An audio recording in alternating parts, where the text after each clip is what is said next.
म्हणजे कैलास वाणी साहेब 100 कोटीचा टप्पा पार केला. माझ्या मते आता 102.30 वर आहोत.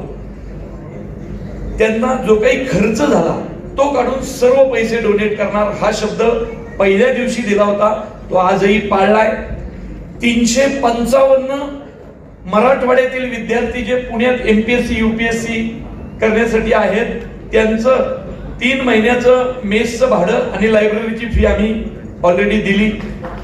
त्यानंतर मराठवाडा, यवतमाळ, विदर्भ इकडची जी शेतकऱ्यांची मुली इथं शिकायला आहेत त्या 200 मुलींना मागच्या आठवड्यापासून राज देशमुख यांच्या माणुसकीची चळवळ आणि राजेश पांडे साहेब यांच्या मदतीनं 200 मुलींना दोन्ही टायमाचा डबा पुढच्या 3 वर्षासाठी आपण दिला. त्यांनी जेवणाची काळजी करायची नाही. मेडिकलचे म्हणजे ह्या 3 गोष्टी झाल्या म्हणजे सुरू झाल्या.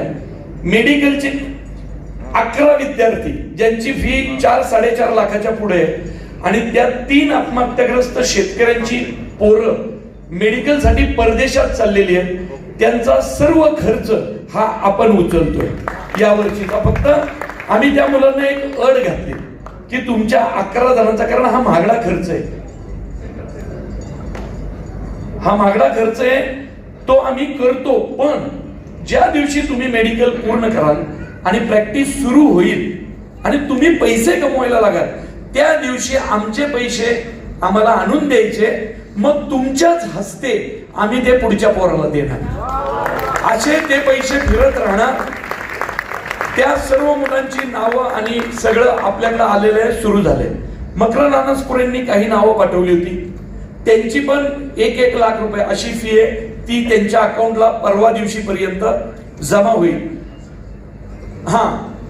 आणि नाशिकला परवा दिवशी 25 मुलींना त्यांचा सर्व शिक्षणाचा खर्च एका कार्यक्रमामध्ये देण्यात आला.